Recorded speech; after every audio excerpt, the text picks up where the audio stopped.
우리는 역사상 가장 중요한 시점을 지나고 있습니다. 하나님께서는 하나님의 일을 하시기 전에 사람을 준비시키셨음을 우리가 알고 있습니다. 하나님 말씀은 마지막 때에 대추수, 대부흥의 때가 있다고 분명히 예언하고 있습니다. 아멘. 하나님의 말씀이 그대로 성취될 것을 믿습니다. 예레미야 눈물은 잠자는 교회와 영혼을 깨우기 위해 노력하고 있습니다. 이 가슴 뛰는 일에 함께 하길 원하시는 분은 카카오 채널로 연락 주시기 바랍니다. 당신은 위대한 하나님의 사람입니다.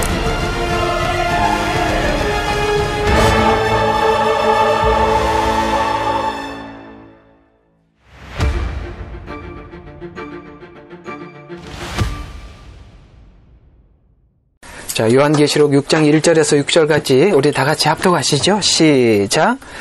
또 그 어린 양이 그 봉인 가운데 하나를 여실 때 내가 보고 내가 들으니 내 짐승 가운데 하나가 천둥 같은 소리로 말하기를 와서 보라 하기에 내가 보니 보라 흰 말 한 마리가 있는데 그 위에 탄 자가 활을 가졌더라.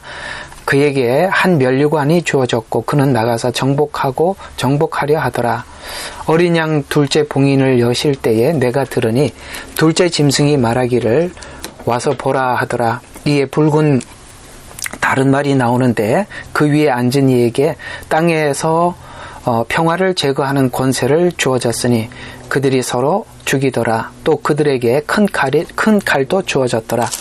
자, 어린 양이 셋째 봉인을 여실 때 내가 들으니 셋째 짐승이 말하기를 와서 보라 하더라. 그리하여 내가 보니 검은 말 한 마리가 있는데 그 위에 탄 자가 그의 손에 저울을 가졌더라. 그때 네 짐승이 한가운데 한 음성을 들었는데 말하기를 밀 한 대가 한 데나리온이요 보리 석 대가 한 데나리온이라 하고 또 너는 기름과 포도주는 손상하지 말라 하더라. 아멘.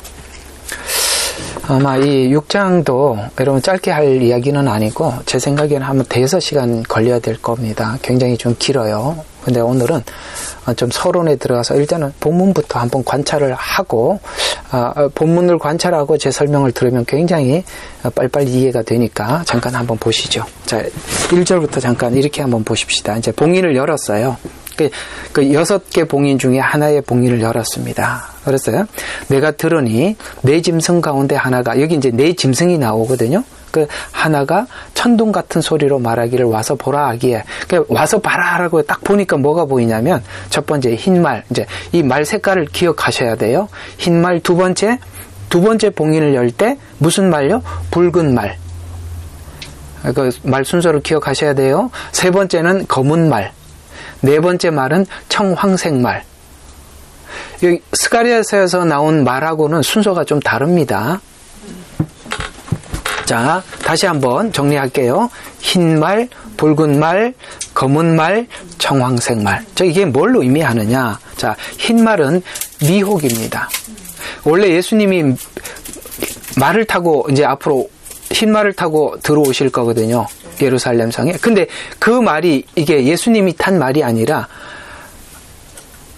이 마태복음 24장에 보면 너희가 미혹을 받지 않도록 주의해라는 말이 첫 마디로 등장하는 걸로 봐서 이 흰 말이 사람들마다 좀 달라요. 이게 뭐 예수님이다 라는 말도 하는데 아닙니다.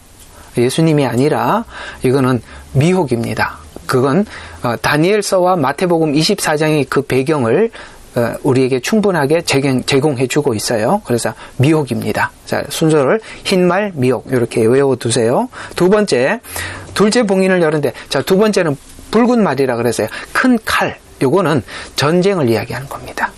그 과거에도 전쟁이 있었는데 큰 칼이라고 하기 때문에 세계 대전을 이야기하는 겁니다. 세 번째는 뭐냐면 검은 말이 나오는데 이게 기근입니다. 그러니까 전쟁과 전염병이 오니까 기근이 당연히 따라오는 거죠. 그 다음에 청황색은 색깔이 막 섞여서 이게 막 세 개가 막 섞여서 돌아가는 상황입니다.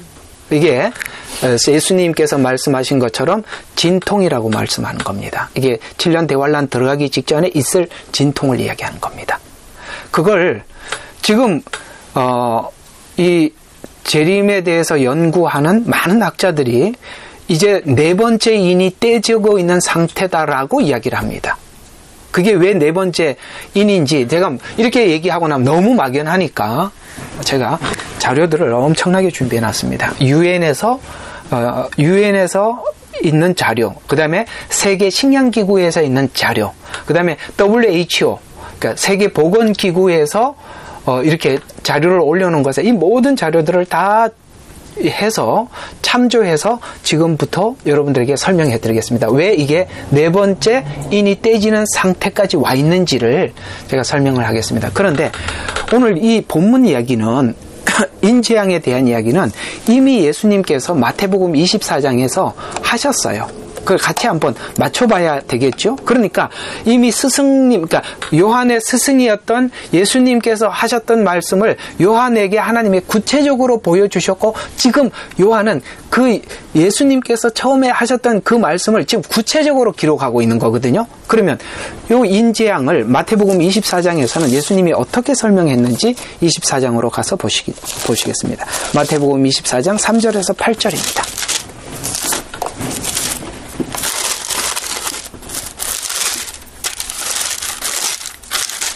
마태복음 24장 3절에서 8절. 자, 주께서 올리브산에 앉으셨을 때 제자들이 조용히 와서 말씀드리기를 언제 이런 표적이 있겠으며, 그 다음에 주께서 오실 표적과 세상 끝의 표적이 어떤 것이 우리에게 있는지 지금 느닷없이 제자들이 이렇게 질문하는 게 아니에요. 오실 표적, 세상 끝, 이런 말을 왜 한다고요?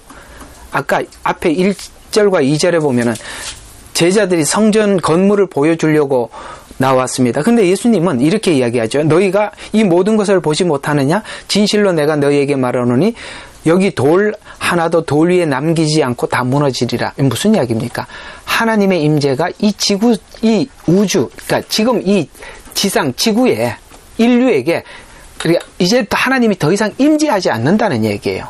이건 유대인들 관점에서 봤을 때는 지구 종말이라는 얘기입니다. 그래서 돌 위에 돌 하나도 무너지지 않는다. 성전이 없어진다고 하니까 제자들의 질문은 도리어 언제 이런 일이 있겠으며 까지는 이해가 되는데, 뒤에 뭐라고 하니까 오실 표정과 세상 끝이라는 이야기를 합니다. 느닷없이 이게 성전 이야기하는데 왜 끝이라는 얘기를 합니까? 이건 유대인들은 이런 말을 이렇게 알아듣는 거예요. 성전이 없어지면 하나님의 돌보심이 끝나는 거고, 하나님의 임재가 없는 세상은 세상 끝이라고 보기 때문에 세상 끝은 언제 옵니까? 라고 이렇게 연결해서 묻는 겁니다. 계속 봐요. 그러면 이제 이 인재앙, 금방 읽었던 요 4장에 있는 인재앙을 예수님이 이렇게 표현하고 있어요. 자, 예수께서 그들에게 대답하여 말씀하기, 아무도 너희를 미혹을 받지 않도록 주의해라. 바로 흰말입니다. 이게 순서가 똑같거든요. 이 말 순서하고 예수님이 지금 말씀하신 게, 그래서 흰말이 미혹이라는 겁니다. 그 다음에 많은 사람들이 와서 내가 그리스도라, 어떻게 미혹한다고? 내가 그리스도라고 말하면 많은 사람들을 미혹을 하는데, 이 미혹이 환난 중에 얼마나 극심한지 24절에 보면 거짓 그리스도와 거짓 선지자들이 일어나서 큰 표적과 이적을 보여주면, 할 수만 있으면 택한 받은 자들도 미혹할 만큼 미혹이 너무나도 강력해진다는 거죠. 그래서 그리스도가 여기 있다 저기 있다 믿지 말라는 말, 내가 지금 어디 몇 절에 있죠? 빨리 좀 찾아봐요. 여기 있죠. 24절. 24절? 26절. 26절. 아, 그 밑에 있었구나. 예. 보세요. 나 더 읽을 걸 그냥 멈춰서 할까요? 예. 25절부터 봐요. 보라, 내가 미리 너희에게 말하였노라. 그러므로 그들이 너희에게 말하기를, 보라, 그가 광야에 있다 하여도 나가지 말고, 보라, 골방에 있다고 하여도 믿지 마라. 아시겠습니까? 마지막에는요, 26절. 23절에도 있어요. 23절에도 한 번 더 있구나. 예, 여기 있다, 저기 있다. 이게 무슨 말이냐면, 마지막 종말이 되면 미혹이 너무나도 극심해져서 자기가 그리스도라고 하는 사람이 여기저기서 나타난다는 거예요. 그래서 기사와 표적으로 나타날 뿐만 아니라 골방에 있다, 광야에 있다 이렇게 이야기를 하는데 여러분 주님은 그렇게 있지 않고 우리가 모든 사람이 보는 눈앞에서 재림하는 겁니다. 그래서 사람이 그리스도라고 하는데 믿지 말라는 거예요. 지금 보면 너무나도 많은 사람들이 미혹을 당했는데 어제 토요일날 성경 공부하면서도 여러분들에게 가르친 것 중에 하나가 뭐냐, 양태론과 양자론을 말씀드렸어요. 양태론 때문에 나온 이단은 여호와 증인이 대표자입니다. 예수님의 인성을 부인하죠. 양태론은 예수님의 인성을 부인하는 겁니다. 요한일서에 이단이 거짓말 하는 자가 누구뇨? 누가 거짓말 하는 자? 예수님께서 인간으로 온 것을 부인하는 자가 아니뇨? 이게 뭐 양태론에서 나온 거예요. 하나님은 역할을 다해. 구약에서는 성부 하나님으로 역할을 했고, 우리를 구원을 하실 때는 성자 예수님으로 오셔서 십자가에 죽으셨고, 그 다음에 나중에는 성령으로 오셔.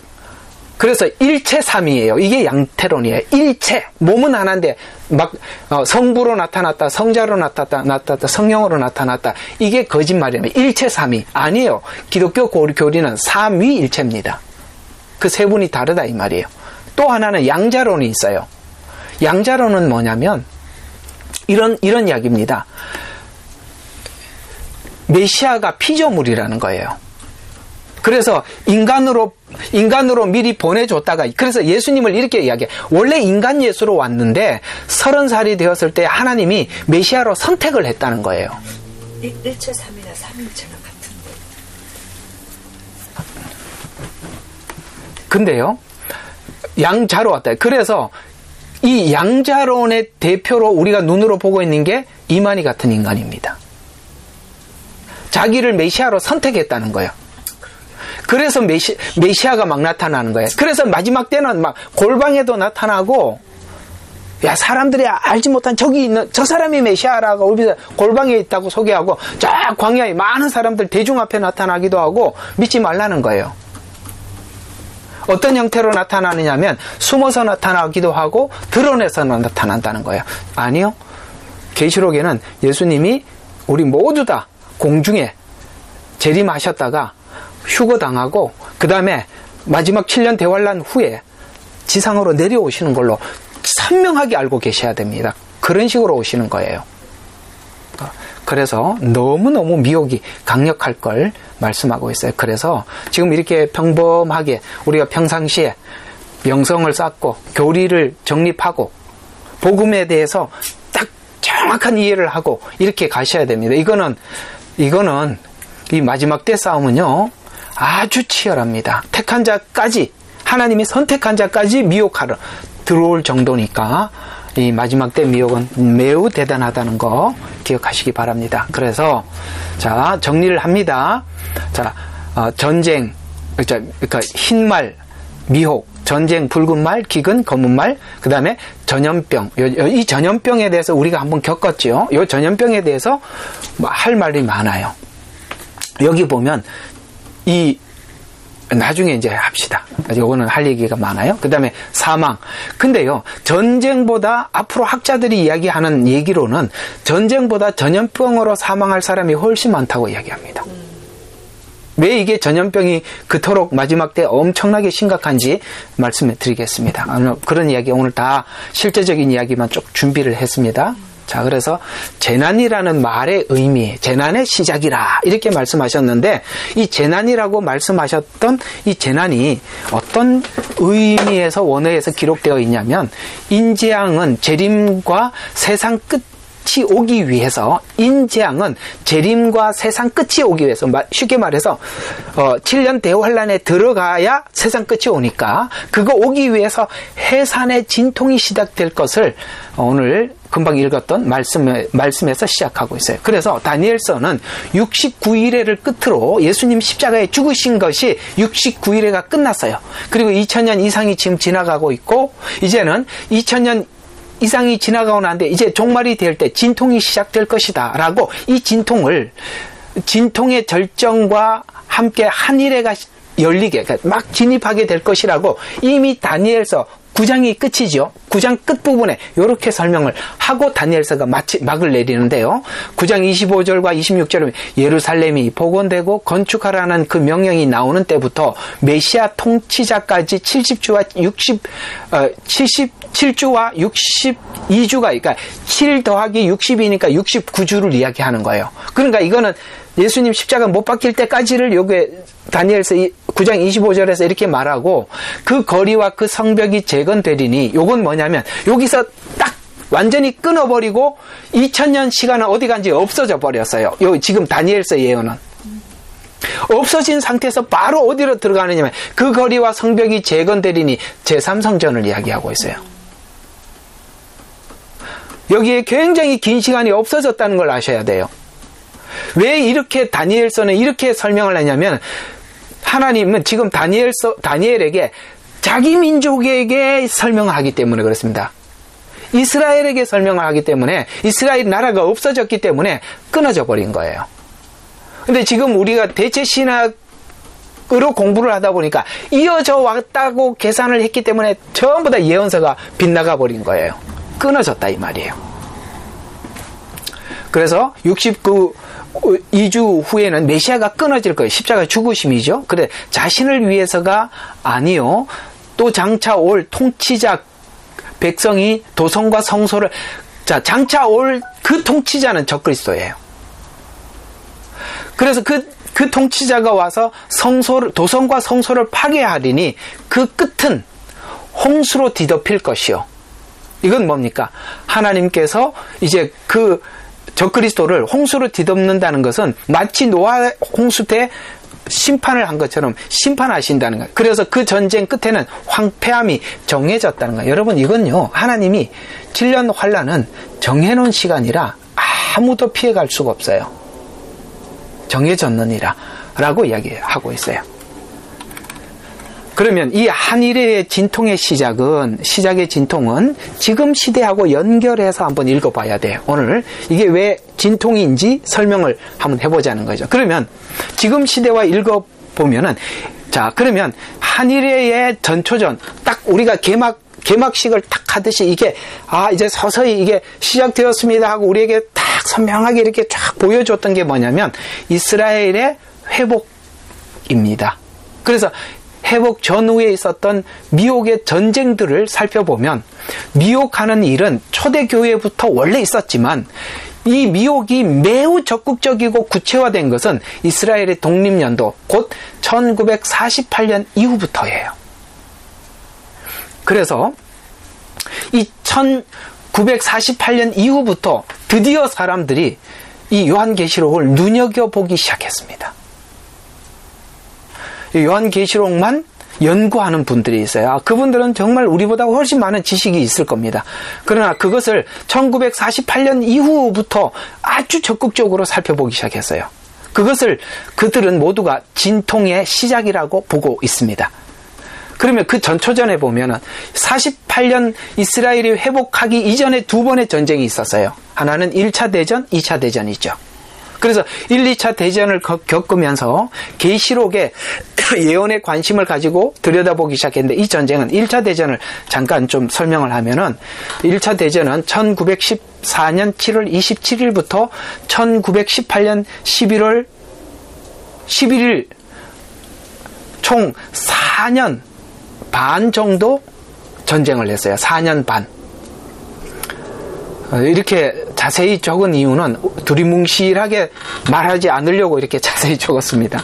그래서 이 전쟁은 유럽, 아프리카, 중동, 중국, 태평양, 지중해, 그리고 또 카브리에 해, 그러니까 멕시코를 중심으로 한 그 인접이 있는 바다, 요걸 이제 카브리에 해라고 하는데 걸쳐서, 여러분 1차 대전의 사망자 숫자를 보통 직접 통계로는 어떤 사람은 600만, 좀 많이 잡아서 1000만, 그 당시 이 통계를 잡을 수가 없었는데, 실제 전쟁으로 인해서 죽은 사람도 있지만 전쟁 때문에 있었던 전염병으로 죽은 사람이 굉장히 많답니다. 이 1차 대전에. 그래서 그냥 평균 잡아 한 820만 정도로 보고 있습니다. 그런데 2차 대전은 지금 아까 1차 대전에서 전쟁했던 지역보다 훨씬 확대되었어요. 아까 말씀드린 그 지역보다 더 확대된 지역이 어디냐면 아프리카 지역까지 확대되었고 대서양, 인도양까지 확대되었어요. 굉장히 큰 대전입니다. 그래서 이 2차 대전은 약 6년 정도 전쟁을 했었는데 이것도 집계가 안 돼요.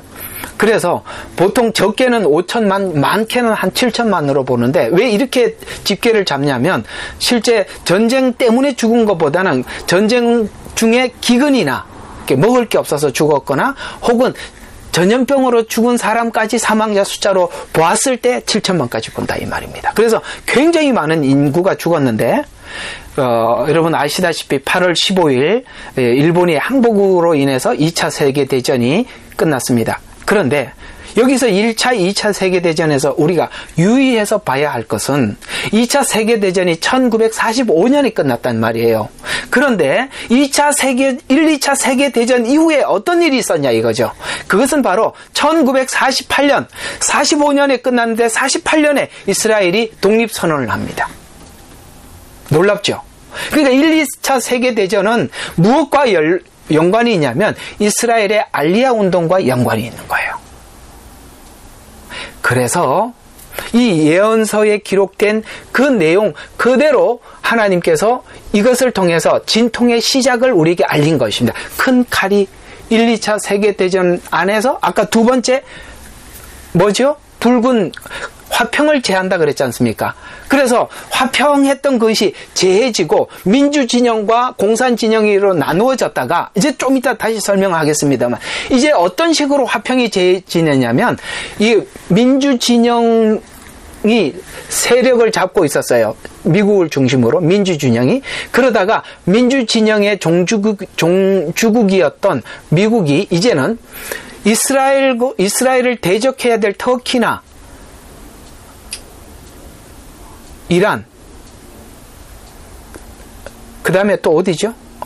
그 나라들하고 이게 서서히 이제는 이렇게 손을 잡고 확대해 나감으로써 이제는 미국이라는 나라가 우리가 알다시피 이게 세계의 과거에 가지고 있던 힘만큼 되지 않고 서서히 이렇게 무너져 가고 있습니다. 미국 자체에서도 선거 문제도 그렇고 이렇게 이게 다 뭐냐면 지금 평화를 제거한다라는 말이 단순히 전쟁으로뿐만 아니라 이런 방식으로 안정된 평화가 사라져 가고 있다 이 말입니다. 요즘 보면 막 속상하지요. 그런 얘기. 근데 성경에 보면 붉은 말이 평화를 제하는 권세를 가졌다고 했습니다. 그건 비단 전쟁으로만 일어나는 일이 아니라 이렇게 자유진영, 민주진영 국가들이 서서히 힘을 잃어가고 있음을 말해주고 있는 것입니다. 그러니까 이걸 우리가 성경의 예언으로 이해한다면 준비하고 받아들이는 게 중요하지. 제 얘기가 그 얘기입니다. 예. 그래서 1차 세계대전 후에 이스라엘이 돌아갈 수 있는 그 이스라엘 땅으로 돌아갈 수 있는 핵무기를 개발한 사람이 여러분 아시다시피 유대인인 거 아시죠? 그가 그 핵무기를 가지고 협상을 했습니다. 그 협상으로 인해서 지금 이스라엘이 자기 나라로 돌아갈 수 있도록 영국에게 승인을 얻은 게 1차 대전입니다. 그러나 승인은 얻었지만 실상은 너무나도 오랫동안 자기들이 살고 있는 그 타국가에 살고 있었기 때문에 돌아가기를 거부했었습니다. 그러나 2차 세계대전이 일어나면서 유대인들은 적극적으로 자기 나라로 돌아가기 시작했고 지금 현재 일어나고 있는 그 러시아와 우크라이나 전쟁, 그 다음에 미국에서도 유대인 혐오 현상이 아주 뚜렷하게 나타나고 있어서 지금 많은 사람들이 돌아갈 수밖에 없는데 요즘 제가 그 김종철 감독 브레드 TV에서 보니까 요즘 어떤 일이 일어나고 있냐면은 옛날에는 알리야 운동을 할 때 이스라엘로 돌아갈 때 메시아닉 크리스찬들은 받지 않았대요. 유대인만 받았대요. 유대교만. 근데 지금 당신이 뭐 크리스찬이냐 아니냐 물을 새가 없답니다. 무조건 받는답니다. 그래서 도리어 유대인 속에 크리스찬들이 섞여서 들어가게 되었어요. 왜 그들이 들어가야 되느냐 하면 유대인들에게 복음을 전해야 하기 때문에 그렇습니다. 이런 일들이 일어나고 있다고 제가 한번 브레드 TV에서 한 1시간 정도 이렇게 강연하는 걸 듣고 하나님의 뜻이 여기 있었구나 하고 이해를 하게 되었습니다. 근데 이제 그래서 2차 세계대전 이후 고토로 돌아가기 시작했고 지금 그 일이 적극적으로 일어나고 있죠. 또 1, 2차 세계대전 이후에 이스라엘이 독립한 이후에 한국 전쟁이 일어나서 한 450만 정도의 사망자를 낳게 되었습니다. 자, 그러면 이 전쟁을 통해서 아까 붉은 말 전쟁을 통해서 주목하여 살펴봐야 될 사항이 뭐냐면 자, 6,000년 그러니까 그 전에 수많은 전쟁들 6,000년 전쟁사 중에서 100만 명 이상의 사망자를 낸 적이 없어요. 아시겠어요? 왜 큰 칼이라고 얘기를 하는지를 아셔야 돼요. 100만 명 이상의 사상자를 낸 적이 없어요. 그런데 1차 세계대전에 650만이 죽었어요. 그래서 이 전쟁이 큰 칼이라는 거예요. 큰 칼이라는 걸 동의하시지요? 그래서 큰 칼입니다. 그리고 2차 세계대전으로 핵이 탄생했습니다. 그래서 고성능 무기가 개발되기 시작했고 그리고 무전기, 레이더, 원폭 이런 것으로 인해서 전쟁 방식이 옛날에 칼로, 활로 그렇게 개개인에게 상해를 입히던 때와 다르게 많은 사람들이 동시에 사망하게 되는 아주 엄청난 이렇게 무서운 전쟁으로 발전하게 되었다는 것이죠. 그 다음에 전자 컴퓨터가 개발되어서 정보통신의 기술이 발달되면서 지식의 전달과 하나의 지구촌. 여러분 다니엘서에 보면은 집집마다 이렇게 안테나가 설 것을 예언하였고 빨리 왕래한다 그랬죠. 지식이 최고도로 발전한다. 이렇게 말씀하신 것은 빨리 왕래한다는 것은 지금 우주 탐사하고 비행기도 지금 이 지구촌이 일일 생활권 안에 들어가고 있지 않습니까? 그리고 지식이 최고도로 발전한다는 얘기는 요즘은요. 뭘 물어보면 그 자리에서 여러분들이 검색해갖고 딱 답을 얻죠. 지식이요. 이제는 굳이 우리가 담아둘 필요 없이 이 스마트폰 하나에 지식이 다 담겨 있어요. 그 궁금하면 그 자리에서 찾아볼 수 있단 말이에요. 지식의 최고도로.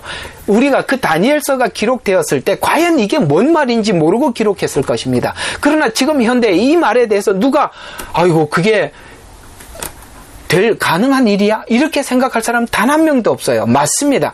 와, 그 옛날에 다니엘이 이 시대를 이렇게 예언했다는 게 놀라울 뿐이죠. 맞지요? 네. 그리고 또 흩어진 유대인들이 돌아올 것을 성경은 예언했어요. 알리야 운동이죠. 그거 에스겔서 36장 8절에서 12절, 37절에서 12절, 그 다음에 에레미야서 16장 14절에서 15절, 31장 8절에서 9절, 여러분 다른 데도 많이 있는데 여기는 아주 정확하게 기록된 곳만 적었어요. 에스겔이 예언했고 에레미야가 예언했습니다. 이들은 전부 다 이스라엘 백성들이 포로 전, 포로 중 있었던 선지자들의 예언들입니다. 이거 뭐 안 찾아보겠습니다. 뭐 이렇게 하면은 너무너무 시간이 많이 갈 것 같아요. 그래서 하나님께서는 이 예언을 통해서 이스라엘 백성들이 고토로 돌아올 것을 이미 예언하셨고, 그래서 이런 전쟁을 통해서 이스라엘 백성들이 돌아갈 수밖에 없는 상황을 만드셨고, 지금은 그 운동이 매우 활발하게 일어날 수밖에 없는 것은 전 세계에 유대인 혐오 현상이 일어나고 있기 때문에 그렇습니다. 그래서 마태복음 24장에 예언된 대로 세계대전 이후 민족과 나라 간의 분쟁이 그래서 성경 마태복음 24장에 보면, 자 한번 보세요. 나라가 나라를, 민족이 민족을, 9절이죠. 너희를 고난받도록 넘겨줘. 너희는 내 이름을 위하여서 모든, 아니죠. 나라가 나라를, 어디 있지? 나라가 나라를,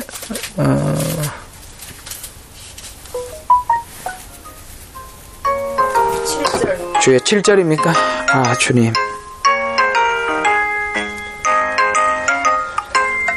이거 그렇게 안 꺼져. 예, 7절에 있답니다. 한번 보세요. 예, 여기 민족이 민족을 대적하고 나라가 나라를 대적하고, 보세요. 전쟁, 6절에 보면은 전쟁과 전쟁의 소문을 들었어요. 전쟁 이후에 무슨 일이 일어나냐면 민족 분쟁이 있답니다. 순서대로 잘 적어놨습니다. 세계대전 이후에 민족 분쟁이 어떻게 일어났는지 그대로, 이 예언대로 그대로 갔습니다. 한번 볼까요?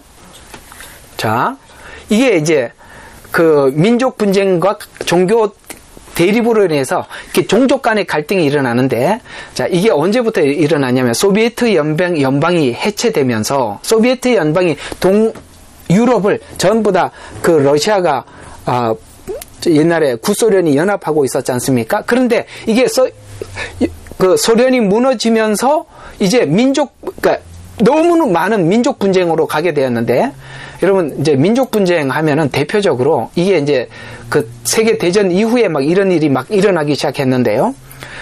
여러분 그 민족 분쟁의 대표적인 게 이제 쿠르드족이죠. 여러분 쿠르드족이 3천만 명입니다. 굉장히 많은 인구인데 그들의 독립을 주장하지만 지금도 그 독립을 얻지 못하고 아직도 이렇게 독립을 하려고 애를 쓰고 있죠. 자, 이 민족 분쟁들 보면은 유대인과 팔레스타인, 그게 민족 분쟁이에요. 캄보디아의 킬링 필드, 이것도 민족 분쟁, 자기 민족 안에서 일어났던 전쟁이죠. 그래서 캄보디아가 전체가 한 600만 명이었었는데 그 중에 한 200만 명이 학살을 당했고, 그래서 3분의 1이 죽었죠. 그것도 하나의 민족 분쟁입니다. 태국의 한 15년 동안의 갈등. 그래서 한 마을에, 여기 많은 갈등이 있어 많이 죽었는데, 한 마을에서 7,000명이 죽을 만큼, 그러니까 태국 안에도 많은 민족들의 갈등이 있었고, 루안다, 여러분, 3년간 80만 명이 죽었습니다. 굉장히 많은 인원이 죽었죠, 루안다. 그래서 이런 것들이 영화로 나와서 우리가 종종 보기도 합니다. 우리 남북전쟁, 우리 민족의 동족상잔의 비극도 이것도 민족 갈등입니다. 아시아 민족 분쟁, 중국 내에서 민족 분쟁, 그 다음에 수많은 사람들이 죽임을 당하는 일로 뚜렷이 나타나고 있는데, 중동에서도 이스라엘과 팔레스타인, 이슬람 국가 안에서도 시아파와 수니파, 이게 종교 갈등이죠. 여러분 시아파는 전통 무슬림입니다. 이게 한 10% 정도가 되고 수니파는 한 90%입니다. 그래 그 둘의 갈등으로 대립은 나라와 나라, 그 다음에 민족이 민족, 예수님 예언, 그다음에 전쟁 이후에 민족 갈등을 예언을 한 그대로 역사는 그대로 그 순서대로 왔습니다. 그래서 갈등이 심화되었음을 우리는 역사를 통해서 실제로 확인할 수 있었습니다. 그래서 민족 갈등과 대립으로 인해서 난민이 생기기 시작하는데, 이 난민이 지금 이게 2021년 자료인데 한 8천만 명이 넘는 난민이 발생했다고 해요. 우리는 지금 호주에 살고 있으니까 잘 모르죠. 근데 유럽 안에는 이 난민들이 엄청나게 많아요. 8천만 명이면 한번 생각해봐요. 엄청나게 많은 숫자 아닙니까? 그래서 이것이 나라 분쟁과 민족 분쟁 갈등이 넓어지고 심각해지고 있어서 지금은 굉장히 마음의 사람들이 불안해하고 있죠. 왜요? 그로 인해서 테러 위협으로 이어지고 있기 때문에 그렇습니다. 또 이렇게 갈등의 원인이 뭐냐? 냉전이 종식된 20세기 말부터 아까 말씀드린 것처럼 자유, 인권, 민주주의를 가장 중요한 가치로 생각했지만 지금은 자유민주주의 가치가 점점 퇴색되어 가고 있고, 민주주의 종주국이었던 아까 말씀드렸던 이스라엘의 적대적인 나라였던 이란, 터키, 중국, 러시아, 요 연대가 긴밀하게 이루어져 가면서, 여러분 지금 우리가 보면, 여러분 우리가 아는 사람은 다 알죠. 미국하고 중국하고 으르렁 하는 것 같지만 뒤에서 협력하고 그런 게 있습니다. 그거는 겉에서 보는 거하고 또 달라요. 요번에 대만을 누구죠? 하원 의원장, 그 여자, 이름 또 생각이 안 나네. 갔다가 갈등이 지금 최고도에 달해가지고 지금 항공모함이 서로 막 대만을 둘러싸고 있지 않습니까? 미항공모함 3대, 그 다음에 중국 항공모함 2대, 타이완을 둘러싸고 지금 얼마 전에 미사일도 타이완 넘겨서 날리고 그래갖고 일본이 지금 화들짝하고, 하여튼 지금 난리인데, 지금 러시아하고 우크라이나 전쟁, 그 다음 전쟁이 중국과 대만 전쟁이라고 이미 시나리오가 짜져 있었어요. 이건 다 뭘 이야기하느냐면, 예, 나라와 나라의 전쟁, 민족과 민족 내전, 그 다음에 국제전, 이런 전쟁들이 성경에 이것이 전부 다 뭐라고요? 재난의 시작이라. 아시겠습니까? 재난의 시작이라. 여러분, 하나님을 믿고 하나님의 예언을 믿는다면 나중에 그 일이 오면 준비하자 그런 게 아니라, 믿는 사람은 지금부터 믿고 준비하는 거예요.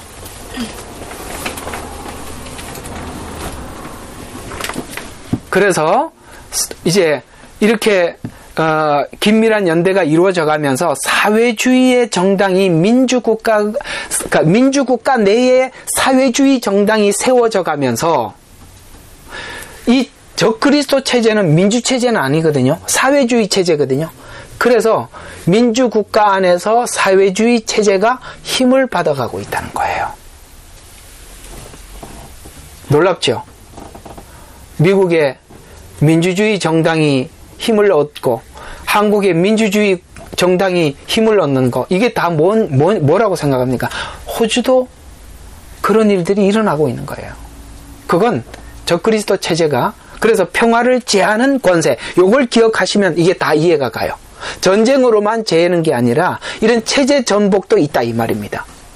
그래서 이 일들은 하나님의 정하신 때가 있기 때문에 일어난 일들이에요. 그러니까 하나님이 정해놓고 예언대로 일어나. 그래서 지금은 예언대로 화평이 제거되는 시간에 화평을 가지고 살아야 할 그리스도에게는 깊이 있고 말씀만 의존하는 정말 깊은 영성이 지금은 필요한 겁니다. 정말 지금은 깊은 영성이 필요해요. 그러니까 이렇게 조금만 요동치니까 사람들마다 화들짝 달라지잖아요. 깊은 영성이 있는 사람만 이 시대를 구분하고 더 하나님을 붙잡고 의지하고 나가는 겁니다. 아시겠습니까? 이번에 여러분 가정예배 좀 그냥 대충 드리지 마시고 힘있게 드리시고 정말 그렇게 하십시오. 왜냐하면 어느 날 여러분 스스로가 말씀을 듣고 읽고 지키고 이렇게 해야 될 때도 올 수 있습니다. 이런 훈련들은 너무나도 중국 교회는 잘 돼 있는데 이런 데는 너무 그런 부분이 약해요. 하세요. 스스로 내가 일어서는 법을 배우셔야 합니다. 자, 그럼 두 번째, 지금 전쟁을 이야기했고, 자, 그 다음 그 다음 말이 무슨 말? 검은 말, 기근입니다. 자, 기근에 대한 이야기를 좀 한번 해볼게요.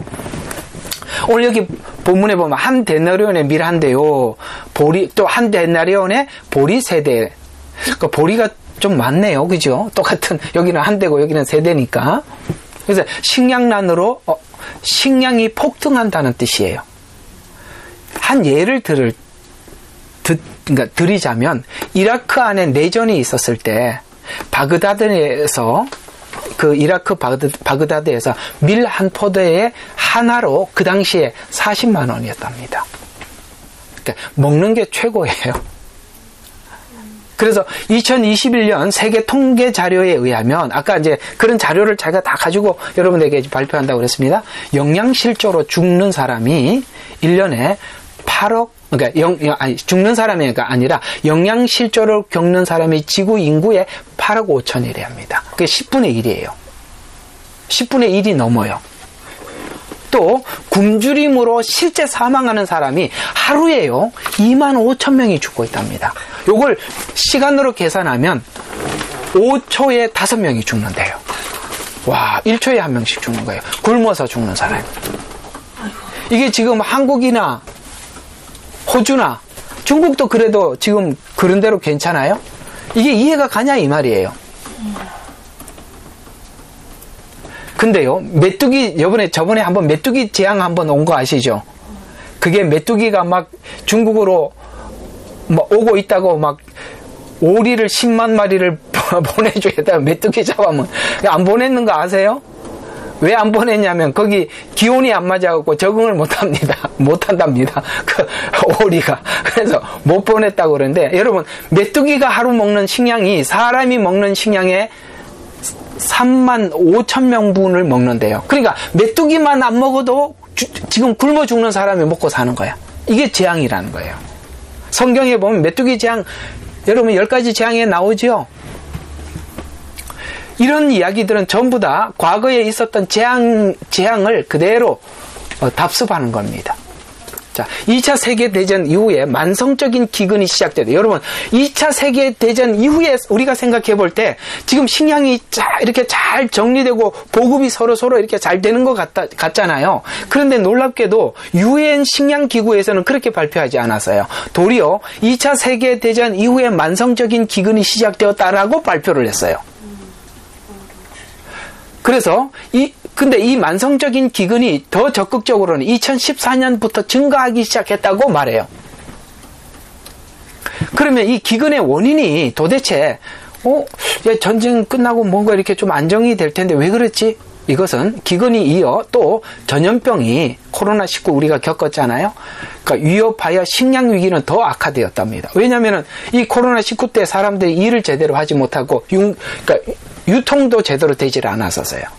그래서 전염병과 기근은 서로 상관관계가 있다는 뜻인데 세계식량센터에서는 2020년 11월 14일 인터뷰에서 그러니까 한 2년 전 그동안 분쟁과 자연재해, 지역, 그 다음에 각국 난민 수용소에 식량을 보급했었지만 앞으로 더 극심한 식량난이 올 것이라고 말하는데 식량난의 가장 큰 원인을 뭘로 정했냐면 기후변화로 정했어요. 여러분, 기후변화 너무 놀랍지 않아요? 러시아의 어떤 지역은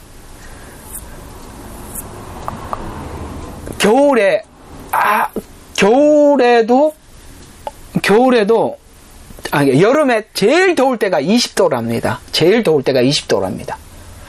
그 겨울에는 엄청 추운데 며칠 전에 엄청나게 추워갖고 얼음이 얼었다가 갑자기 영상 40도로 올라가가지고 이 말이 돼요? 이게 지난날 우리가 이렇게 몇월 달에는 어떻고 몇월 달에 어떻고 이게 이제 사라져 버리는 거예요. 여러분 보시다시피 여름, 봄, 가을도 없어지고 이상해져 가고 있지 않습니까? 이게 전부 다 기온이 상승한 결과라고 합니다. 근데 이게 기후변화가 너무나도 많은 변화를 가져오는 거예요. 내가 보니까 한번 유튜브 보니까 1도가 올라갔을 때 변화, 2도가 올라갔을 때 변화, 4도 올라가면 지구 끝이더구만요. 그렇게 기후가 변화가 되는데 왜 기후 변화가 왜 오는지를 또 다 적어놨어요. 한번 또 밑으로 좀 넘어가서 봅시다. 그래서 이 기후 변화는 해서 기근이 오는데 기근을 가져오는 아까 세 번째 말 기근을 가져오는 원인이 여러 가지로 다양하답니다. 그래서 이 기후 변화로 인해서 바람, 비로 찾아오는 문제가 여러 가지가 있는데 그 첫 번째가 사막화랍니다. 이 사막화는 2020년 11개월 동안 조사를 했어요. 그러니까 11개월 동안 사라진 숲이 46,845헥타르인데 이게 우리는 뭐 헥타르니까 잘 모르죠. 근데 1헥타르가 3,000평 조금 넘어요. 그냥 3,000평으로 가상했을 때 1억 4천평입니다. 그럼 1억 4천평, 저도 모르겠습니다. 얼마인지. 1억 4천평이 얼마인지. 도대체 이게 중국 평수가 아니라 지금 한국 평수를 이야기하는 거예요. 중국에 가보니까 평수가 엄청 큰 줄 알고, 크게 얘기했는데 한국 평수인 줄 알고 가봤더니 너무 작아가지고 가봤더니 중국에서 말하고 있는 평수하고 한국에서 말하는 평수가 다르더만요.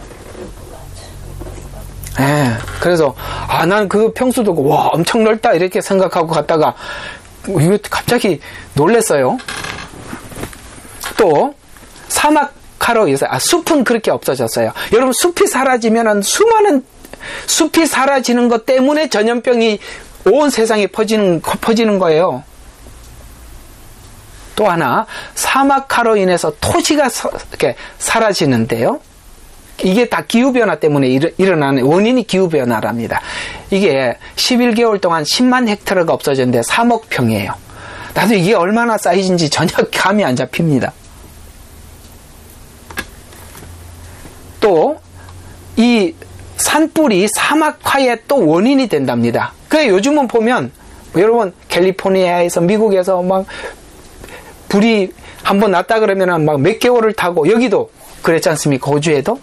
그래서 이 산불이 사막화의 원인이 된다고 나와 있는데, 기후변화로서 더위로 사망하는 사람들이 많아지고 있어서 화산 또는 산불로 인해서, 산불이 나면 버섯 구름이 형성이 되는데, 버섯 구름 상상해 보시면 이렇게 쭉 이렇게 넓게 퍼져 있는 거겠죠. 그래서 형성되어 구름으로 가려진, 그 구름 때문에 가려진 지역이 넓어 햇빛이 차단되면서 식량이 광합성 작용을 하지 못해서 식량을 생산하지 못해요. 그래서 여러분, 저도 시드니에서 얼마 전에 정말로 긴 시간 구름이 덮여 있었어요.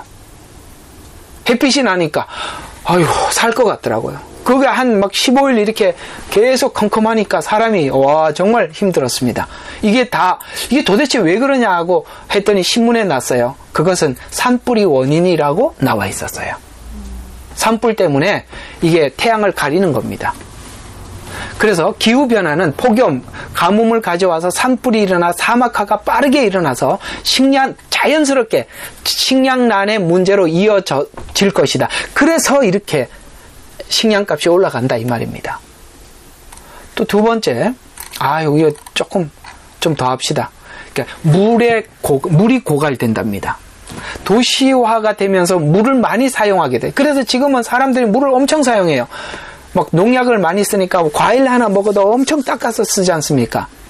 공업용수, 지금 많은 물건을 만들어내야 되니까 공업용수가 엄청나게 필요해요. 그래서 삶의 질이 높아지면서 가정 공업용수가 많이 없어지는데, 자, 이것은 나사, 미 한국우주국에서 발표했는데 전 세계의 지하수가 말라가고 있어요. 그래서 여러분 가끔씩 무슨 홀이 생겨갖고 막 갑자기 뭐죠? 슈퍼마켓 중간에 쑥 빠져 들어가고, 그죠? 차가 가다가 갑자기 쑥 홀이 생겨갖고 빠져 들어가고, 이런 일들이 전부 다 이 지하수가 고갈돼서 그 공간이 생겨서 나타나는 현상이라고 합니다. 또 골드만삭스, 이거는 이제 다국적 투자은행에서 다음 석유는 물이라고 발표했습니다. 물. 이제는 석유가 문제가 아니라 물이 문제랍니다. 먹을 물이 없대요. 그래서 온난화로 호수는 고갈되어 가고 있고, 호수의 90%의 물이 줄어있어요. 여러분 조금만 관심을 가지고 유튜브 보시면 이 호수에 물이 줄은 것을 보여주고, 많은 부분들이 90%가 줄었다는 걸 확인할 수 있어요. 미국은 1200년 만에 대가뭄이 시작되었다고 발표했고, 이 강에 있는 물도 40%가량 줄였다고 합니다. 이상하죠? 옛날에 우리가 있을 때는 강에 물이 많았는데 지금 가보면 물이 없어요. 이로 인해서 캘리포니아는 여러분 아시겠지만 거기에 쌀이 엄청나게 많이 생산되는 곳입니다. 캘리포니아에서만 56조 6천만 규모의 농업 생산량이 줄었다고 합니다. 그래서 물의 고갈은 자연스럽게 기근과 연관돼서, 아시겠죠? 기후변화, 그 다음에 물 고갈, 그래서 지금까지 대부분의 전쟁은 식량 문제로 발생했답니다. 그래서 기후변화와 식량 문제는 전쟁과 분쟁으로 이어질 수밖에 없는 구조를 가지고 있답니다. 그래서 세계 산악의 빙하들은 세계 인구 절반의 수분을 공급했지만 소멸되어 가고 있고, 가뭄과 물 부족으로 이어지고 있는데, 2050년경, 제 생각에는 2050년경 저는 제 살아있는 동안 주님이 오신다고 확신하고 있습니다. 그러나 어쨌든 학자들은 그래요. 2050년경에는 담수의 양이 3분의 2로 줄어버린다. 지금 있는 물의 3분의 1만 남는데요. 그래서 세계 인구의 50억 명이 신선한 물을 공급받지 못할 거라고 발표했답니다. 그래서 이 물로 인해서 식량 이런 것 때문에 전쟁이 일어나는데, 이걸로 인해서 일어나는 댐 문제로 그러니까 물을 확보하려고 댐을 건설하는데, 이 댐이 한 나라만 지나가는 게 아니라 여러 나라를 간통해서 지나가다 보니까 나라마다 분쟁이 엄청 심해요. 그래서 그냥 요거 나열해서 한번 이렇구나 하고 그냥 읽어만 보라고 좀 적어놨는데요. 나일강 때문에 에티오피아, 이집트, 수단이 분쟁이 일어나고, 겐지스강 때문에 인도, 네팔, 중국, 방글라데시가 분쟁이 일어나고, 메콩강, 그것 때문에 미얀마, 태국, 베트남, 캄보디아, 중국, 라오스, 이게 또 워낙 길어요. 그 다음에 요단강 때문에 이스라엘, 요르단, 시리아, 레바논이 분쟁이 일어나고, 티그리스강하고 유브라등, 이건 중동의 젖줄이잖아요. 거기에 이라크, 시리아, 터키가 분쟁하고. 왜냐하면 물이 이렇게 고갈되는 걸 너무나도 뻔히 아니까 서로 물을 확보하려고. 그래서 분쟁이 일어나고 그런 거예요. 식량, 그러니까 먹을 거 앞에 장사가 없는 거예요. 그러니까 물, 식량 이런 것 때문에. 따라서 전쟁과 기근과 전염병은 자연스럽게 따라오는 겁니다. 기후변화 때문에 전부 다 일어나는 일인데, 전염병은 긴밀한 역학관계를 가지고 있어요. 그래서 셋째 인에서 말하는 기근의 문제가 사막, 가뭄, 전쟁과 깊은 연관이 있다. 아멘? 정리가 됐지요? 아직도 이만큼 남았는데 이거 오늘 다 못하겠네. 전염병. 그래도 예배는 여러분들에게 시간을 잘 지켜주는 게 중요하다고 생각합니다. 다음 주에 전염병, 코로나19를 보낸 여러분, 전염병이 앞으로 코로나19는 장난이라는 거 여러분에게 말씀을 드리겠습니다. 조금 여러분들에게 미리 좀 설명을 해드리자면, 빙하가 녹는데 빙하가 되면서 사실은 그 안에 수많은 바이러스들이 빙하 속에 잠자고 있답니다. 그 녹으면서 우리가 생각지도 못했던 전염병들이 생길 거랍니다. 숲이 사라지면서 숲에 있는 그 지역에 한정되어 있던 그 전염병들이 이제 다른 곳에 도시로 막 이동을 하면서 이 전염병이, 예를 들어서 열대지방에만 있던 전염병이 여기도 뜨거워지니까, 다른 지역이 뜨거워지니까 전염병이 자연스럽게 옮겨진답니다. 그래서 지금 많은 전염병들을 퇴치는 했지만 새롭게 계속 찾아오는 전염병을 인간이 해결할 길이 없답니다. 그런데 성경에 보면, 신명기에 보면 너희들이 죄를 지을 때 하나님께서 전염병으로 심판하신다는 말씀이 있죠. 이 전염병은 하나님의 심판의 도구입니다. 성경에서 찾아보면 그렇게 되어 있어요. 자, 다음 주에 전염병 하고, 그 다음에 사망의 영. 마지막 네 번째가 뭐라고요? 청황생말, 사망. 사망이 도대체 전염병, 그 다음에 식량난, 낙태, 에이즈, 자살, 담배, 교통사고, 코로나, 이런 거 이제 다 이렇게, 일단은 6장 들어가기 전에 실제로 여러분들에게 이걸 좀 살펴보자고 이렇게 좀 정리를 했는데, 다음 시간에 한 번 더 하겠습니다. 자, 오늘은 여기까지.